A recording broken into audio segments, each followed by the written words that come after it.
The jungle was alive with sounds that no human ear had ever been meant to hear. Leaves rustled as if whispering secrets, and the air buzzed with the hum of unseen insects. Somewhere in the distance, a low growl echoed through the trees, sending shivers down spines. Zetherian 7 wasn't just another planet.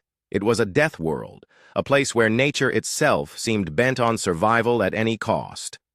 For Alex Carter, Rachel Brooks, Ben Harper, and Emma Lane, this was supposed to be a training mission. Nothing more, nothing less. But as they trudged through the dense undergrowth, sweat dripping from their brows, they couldn't shake the feeling that something about this place felt wrong. Commander Garrett led the group, his boots crunching loudly against the forest floor. He was a tall man with a face weathered by years of service, and his voice carried the weight of authority. "Keep moving," he barked, glancing over his shoulder at the 4 cadets struggling to keep up. "If you can't handle a little hike, you're not going to last 5 minutes out here." Alex adjusted the heavy pack on his back, wincing as the straps dug into his shoulders. Of all the people stuck on this godforsaken rock, he probably had the least business being there.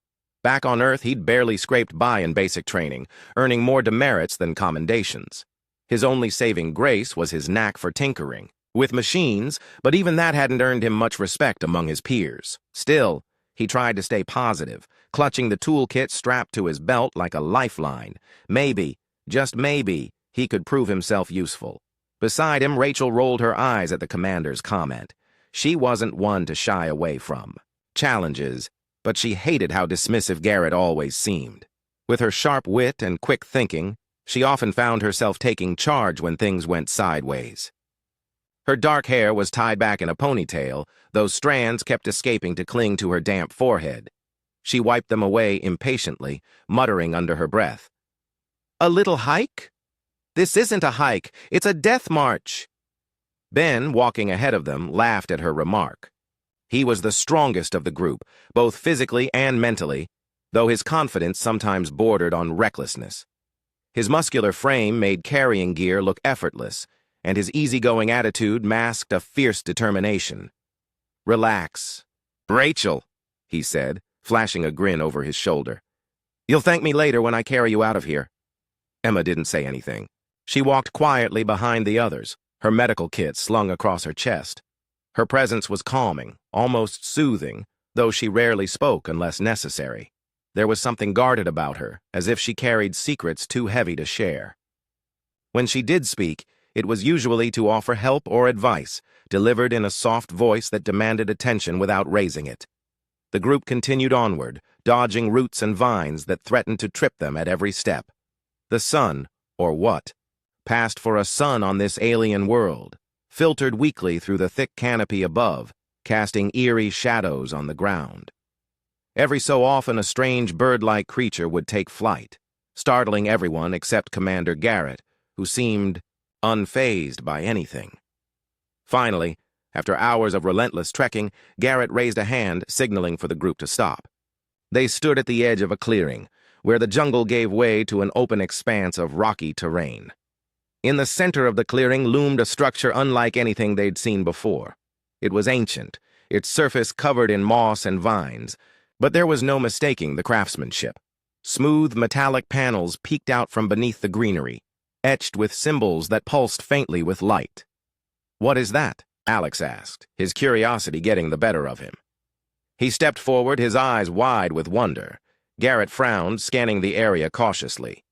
"Stay put," he ordered, though his tone suggested he was as intrigued as the cadets. "We don't know what we're dealing with here." Rachel ignored the warning and moved closer, her analytical mind already working overtime. "It looks artificial," she said, running her fingers along one of the glowing symbols. "Like some kind of alien tech." Ben crossed his arms, looking skeptical. "Alien tech? Out here? Come on, Rachel. This is just some old ruin left behind, by whoever used to live here." Emma joined them, her gaze fixed on the structure. "Whether it's alien or not, we should be careful," she said softly. "We don't know what kind of traps might be inside." Garrett nodded approvingly at her caution. "She's right. Stick together, and don't touch anything until I give the okay." As they approached the entrance, Alex couldn't help but feel a strange pull toward the ruins. It wasn't fear exactly, but something deeper, a sense of connection, as if the structure was calling to him. He reached out instinctively, brushing his hand against a panel near the doorway. The moment his skin made contact, the symbols flared brightly, and a low hum filled the air. "Alex!" Rachel hissed, grabbing his arm and pulling him back. "What did you do?" Before anyone could answer, the ground beneath them trembled slightly, and the doors of the structure slid open with a grinding sound. A rush of cool air escaped from within, carrying with it the scent of something metallic and unfamiliar. The cadets exchanged nervous glances, unsure whether to retreat or investigate further. Garrett sighed, shaking his head. "Great. Just great. Let's hope whatever's in there doesn't eat us alive." With no other choice, the group stepped inside, their flashlights cutting through the darkness. The interior was vast, filled with strange machinery and glowing conduits that lined the walls. Alex's heart raced as he took it all in, his mind racing with possibilities. Whatever this place was, it was far beyond anything humanity had ever created. And somehow, he knew their lives were about to change forever. The air inside the ancient structure was cool and heavy, carrying an electric charge that made the hairs on the back of Alex's neck stand up. The walls glowed faintly with a soft blue light, illuminating the strange machinery that lined the corridors.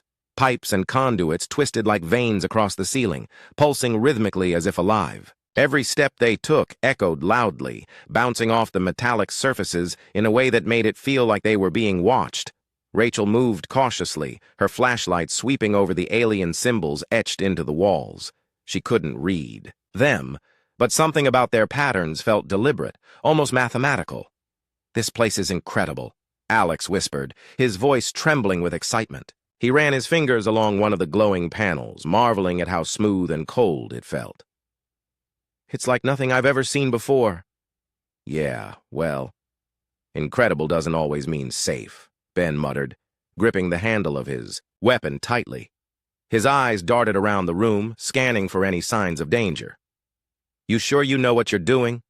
Alex didn't answer. He was too busy examining a console near the center of the chamber. It looked like some kind of control panel, its surface covered in buttons and levers that seemed to shimmer under the dim light. Without thinking, he pressed one of the buttons. Immediately, the room came alive with a loud hum, and a holographic display erupted from the console, projecting images of stars, planets, and strange alien creatures into the air. "Whoa!" Rachel exclaimed, stepping back instinctively.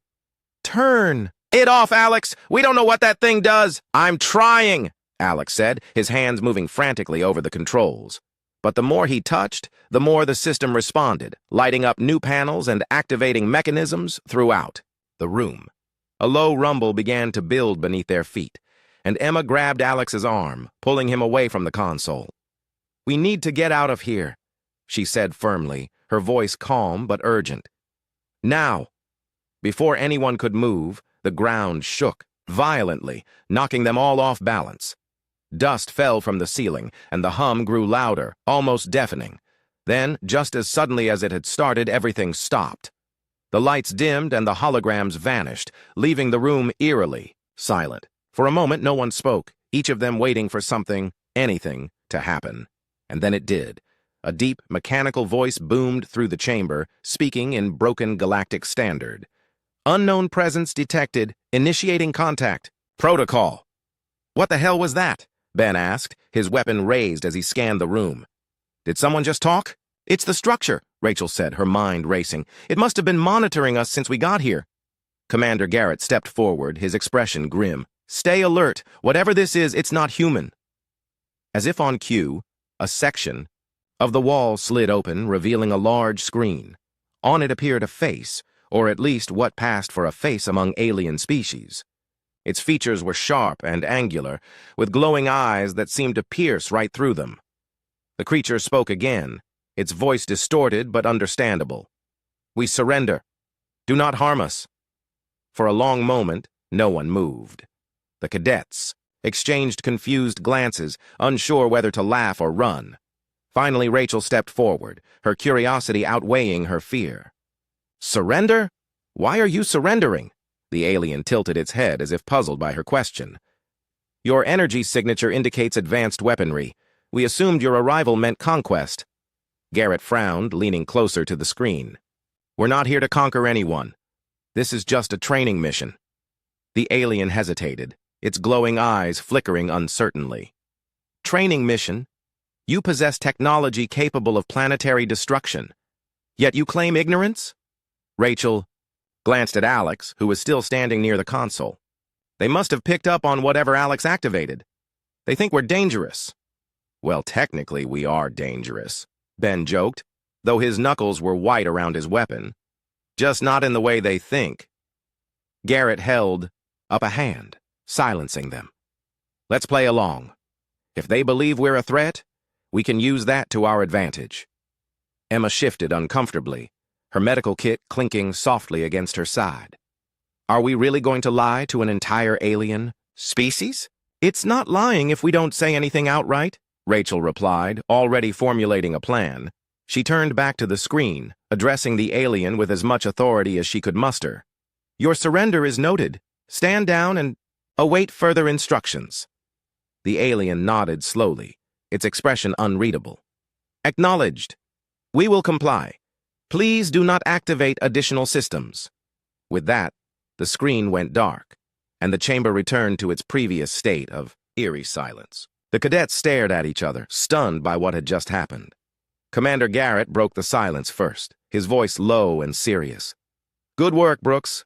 Now let's figure out exactly what we're dealing with here. Alex approached the console again, this time more cautiously. I think I can access their database. If I can figure out how this thing works, maybe we can learn more about them, and why they're so scared of us. Be careful, Emma warned, hovering nearby. If you mess something up, we might end up causing more trouble than we can handle.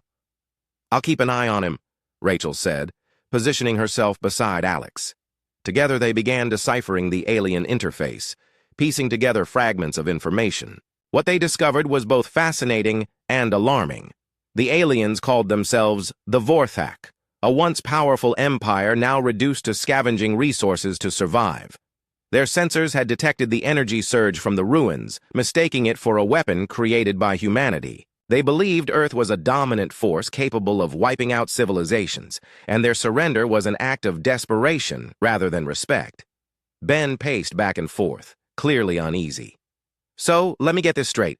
These guys think we're some kind of galactic superpower because Alex pressed a button? That's insane.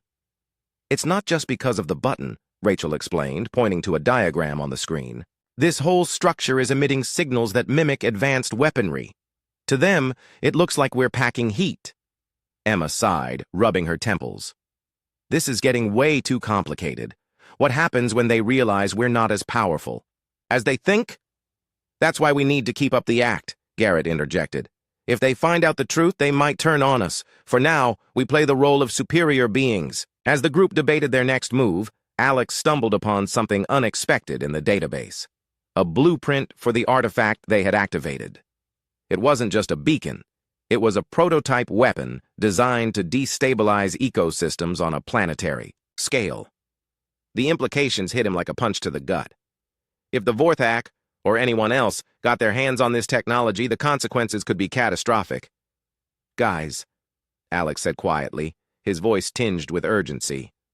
We need to shut this thing down, like right now.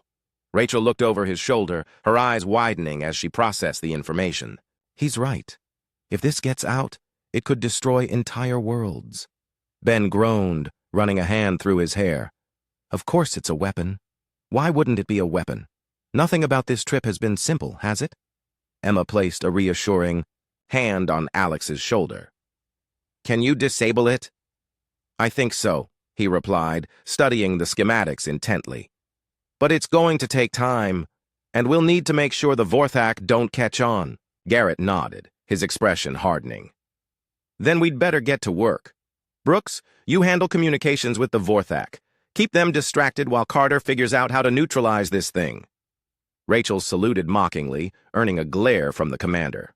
On it, boss. As the group split up to tackle their respective tasks, None of them noticed the faint, blinking light on the console, a warning signal indicating that the artifact's activation had triggered another response. Somewhere far beyond Zytharian 7, a fleet of ships was already en route, drawn by the same energy signature that had lured the Vorthak. The cadets had no idea that their accidental bluff was about to attract far more attention than they could handle. The air inside the ancient structure grew heavier with each passing minute, as if the weight of their deception was pressing down on them. Rachel stood near the entrance, her communicator in hand, trying to maintain contact with the Vorthak while keeping her tone confident and authoritative.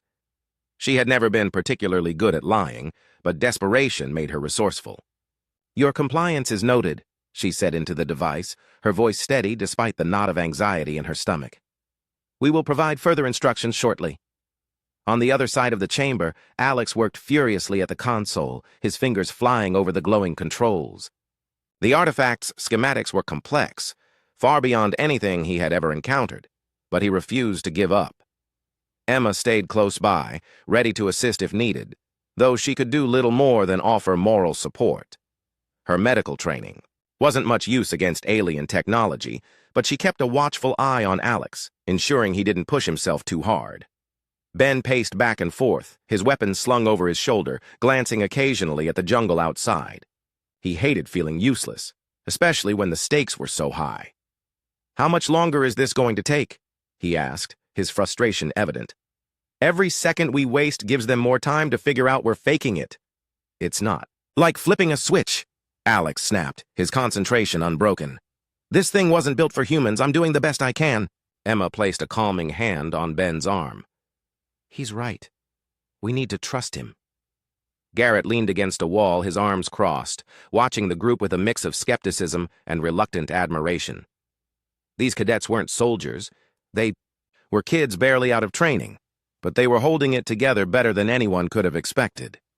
Still, he couldn't shake the feeling that something was about to go horribly wrong.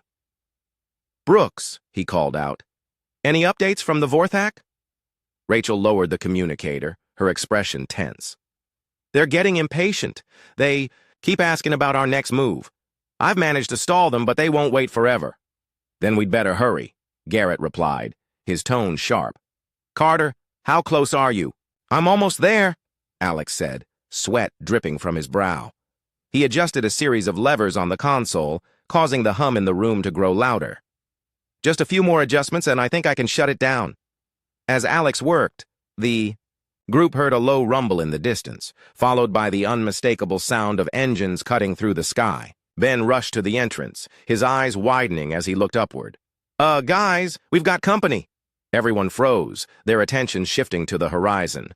A massive spacecraft descended from the clouds, its sleek design unlike anything they had seen before. It hovered menacingly above the jungle, casting a shadow over the clearing. For a moment, no one spoke, the sheer size of the vessel leaving them speechless. "That's not the Vorthak," Rachel whispered, her voice trembling. "Who are they?" Before anyone could answer, another voice crackled through the communicator. This one was harsh and guttural, speaking in broken galactic standard. "Identify yourselves. You have trespassed into Krill territory."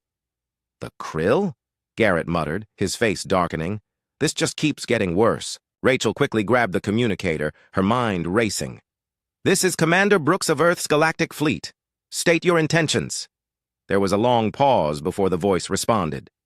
"Earth, your energy signature matches reports of a prototype weapon. Surrender it immediately or face annihilation." Alex's hands froze over the console. "They know about the artifact." "Of course they do," Rachel said bitterly. "Why wouldn't they? We've basically been broadcasting our location to the entire galaxy." Ben tightened his grip on his weapon, his jaw clenched. "So what's the plan? Fight or run?" "We can't fight," Emma said softly, her voice filled with quiet dread. "Not against something like that." Garrett stepped forward, his expression grim. "We don't have a choice. If we run, the Krill will hunt us down. And if we surrender, they'll take the artifact and use it to destroy who knows how many planets." Rachel nodded, determination replacing her fear. "Then we play the same game we've been playing. We bluff." The group huddled together, quickly devising a plan. Alex would continue working on disabling the artifact while the others kept both the Vorthak and the Krill distracted. Rachel took charge of negotiations, using her quick thinking to buy them time. Ben volunteered to lead a small team to sabotage the Krill's landing sites, hoping to create enough chaos to slow them down. Emma stayed behind to tend to any injuries and assist Alex whenever possible. As the plan unfolded, tensions ran high. Rachel communicated with the Krill, her voice firm and commanding. "You are violating restricted airspace. Withdraw immediately, or we will respond with force." The Krill commander's response was mocking. "Force? From a primitive species like yours? Do not insult us." Rachel gritted her teeth, forcing herself to remain calm. "Don't underestimate us. You've already seen what we're capable of." Meanwhile, Ben led a risky mission into the jungle, setting traps and creating diversions to lure the Krill away from the ruins. He worked quickly, knowing that every second counted. The jungle itself became an ally, its deadly wildlife, and treacherous terrain turning against the invaders. At one point, a swarm of razor-winged insects attacked a group of Krill scouts, buying Ben and his team precious time to retreat. Back at the ruins, Alex finally made a breakthrough. "I've isolated the core system," he said, his voice tinged with relief. "If I reroute the power flow, I can disable the artifact permanently." "Do it," Garrett ordered, his eyes fixed on the spacecraft looming above them. "But be ready to move. We can't stay here once they realize what we've done." Emma handed Alex a tool, her hands steady despite the danger. "You've got this." As Alex worked, the Krill grew increasingly aggressive. Their ships began firing warning shots into the jungle, shaking the ground and sending debris flying. Rachel struggled to maintain her composure, her mind racing, to come up with a way to stall them further. "Your aggression proves Earth's superiority," she said into the communicator. "We could have destroyed you already if we wanted to." The Krill commander hesitated, clearly unsure whether to believe her. "Prove it. Show us your weapon." Rachel glanced at Alex, who gave her a slight nod. "Very well. Witness the power of Earth." At her signal, Alex activated a failsafe in the artifact's system, causing a massive surge of energy to ripple outward. The jungle lit up with blinding light, and the ground trembled violently. The Krill fleet pulled back slightly, their confidence shaken. "That should buy us some time," Alex said, wiping sweat from his forehead. "But the artifact's still active. I need a few more minutes." Emma checked her medical kit, preparing for the worst. "We're not out of this yet." Garrett scanned the area, his expression unreadable. "Stay sharp, this isn't over." As the group braced themselves for the next wave of attacks, none of them realized the full extent of the chaos they had unleashed. The artifact's energy surge had not only frightened the Krill, but also alerted other factions across the galaxy. The cadets had stumbled into a conflict far larger than they could comprehend, and their accidental heroics were about to make them legends or martyrs. The jungle was alive with chaos, its deadly wildlife stirred into a frenzy by the artifact's energy surge. Trees swayed violently as if caught in an invisible storm, and the air crackled with electricity. The Krill fleet hovered uncertainly above the clearing, their sleek ships casting long shadows over the ruins. Inside the ancient structure, Alex worked frantically at the console, his hands trembling but determined. The artifact's core system was nearly disabled, but every second felt like an eternity. Emma stayed close, her medical kit ready, though. She knew there was little she could do if things went wrong. Outside, Ben led a small team of cadets through the dense undergrowth, setting traps and creating diversions to slow the Krill advance. Rachel stood near the entrance, her communicator pressed tightly to her ear. She had managed to keep both the Vorthak and the Krill at bay with a mix of bluffing and quick thinking, but her confidence was beginning to waver. "Commander Brooks to unidentified fleet," she said, her voice firm despite the fear gnawing at her insides. "Withdraw immediately or face the consequences." The Krill commander's response was laced with suspicion. "Your threats mean nothing without action. Prove your power, or be destroyed." Rachel glanced over her shoulder at Alex, who gave her a subtle nod. "Very well," she replied, her tone icy. "You have been warned." At her signal, Alex triggered another energy pulse from the artifact, causing the ground to shake violently. The jungle erupted in flashes of light, and a deafening roar echoed through the trees. The Krill fleet hesitated, their ships pulling back slightly as their sensors scrambled to make sense of the surge. Rachel allowed herself a brief moment of relief, knowing they had bought themselves more time. But the reprieve was short-lived. The Krill were ruthless, and it wouldn't take long for them to regroup and strike back. Ben and his team moved quickly through the jungle, their movements deliberate and precise. They used the Deathworld's natural hazards to their advantage, rigging traps that would unleash swarms of predatory creatures or trigger landslides to block the Krill's path. At one point, Ben found himself face-to-face with a Krill scout, its sharp claws glinting in the dim light.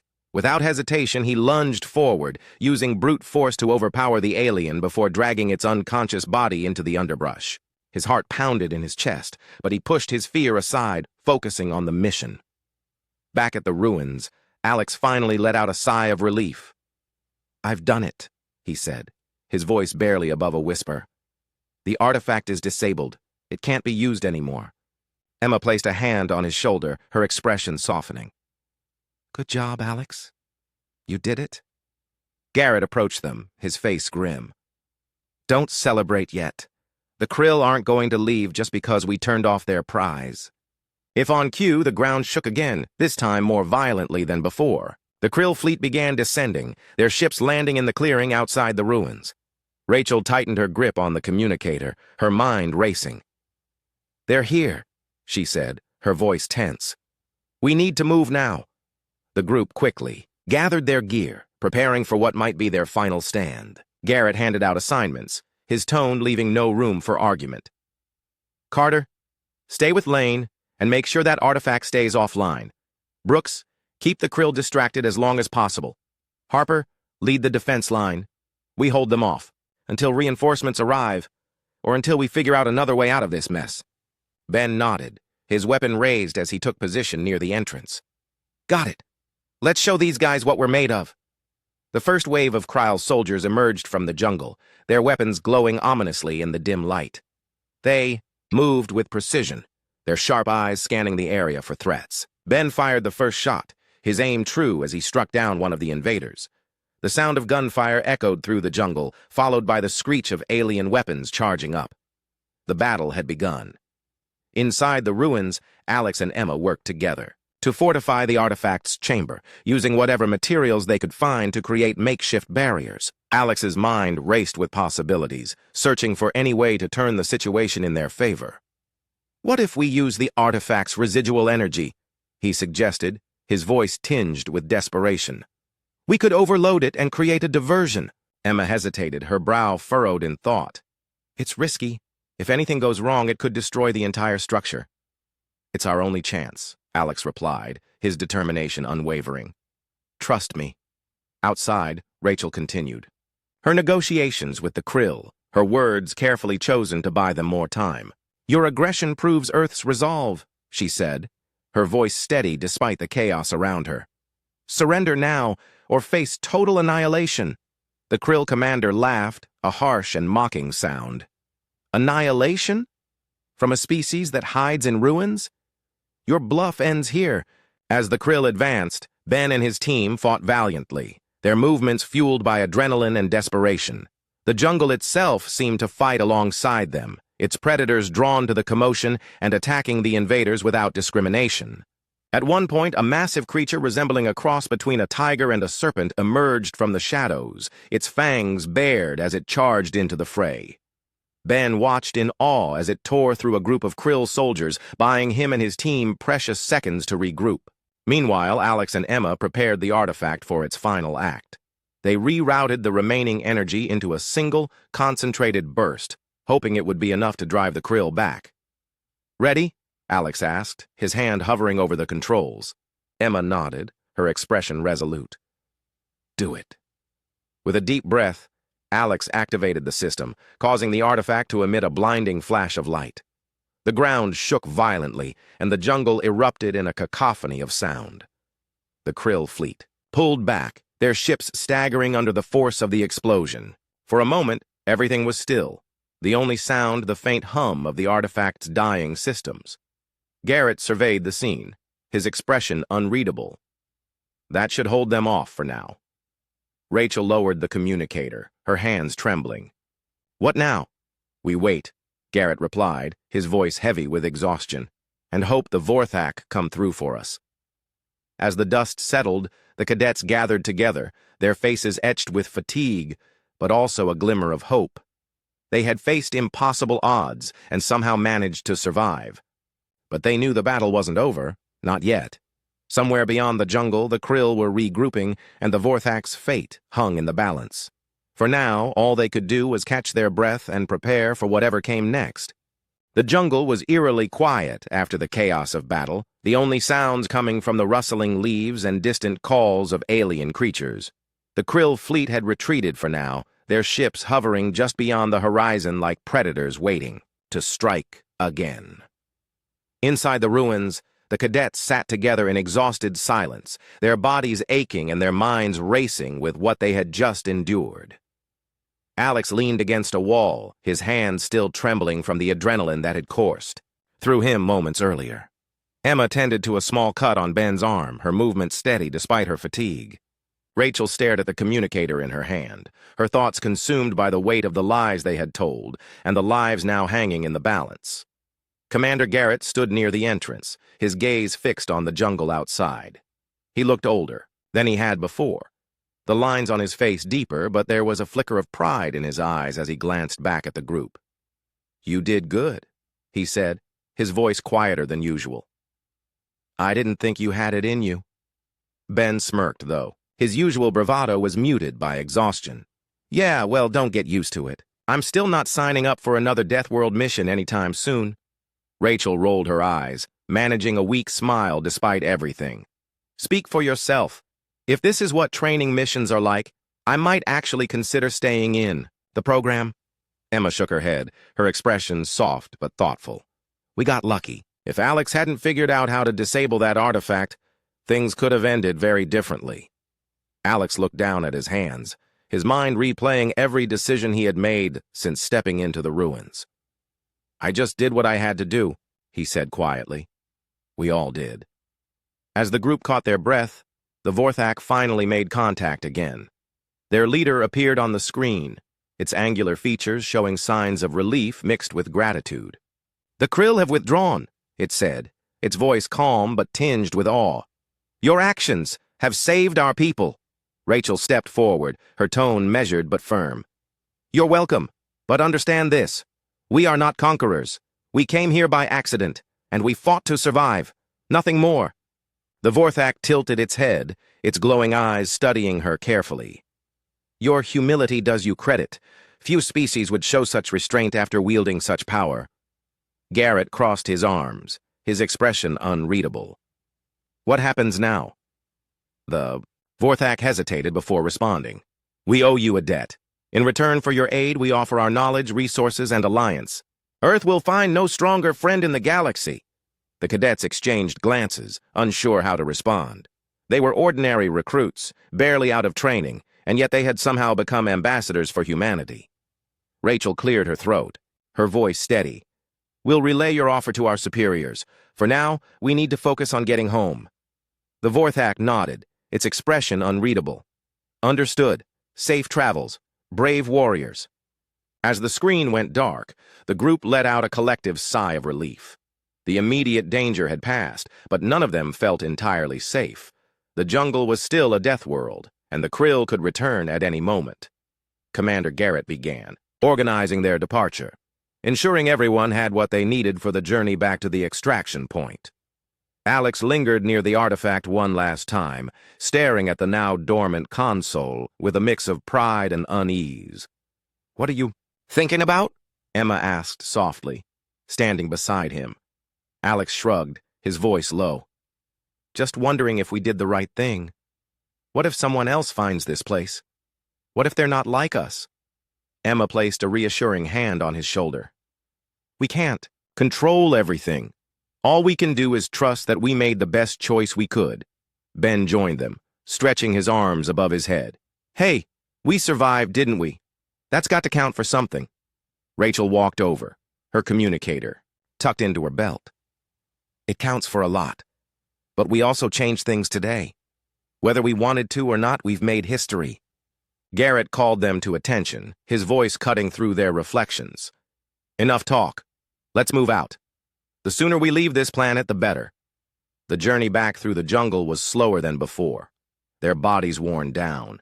By the events of the past days, the wildlife seemed less aggressive now, almost as if the Deathworld itself had grown tired of fighting.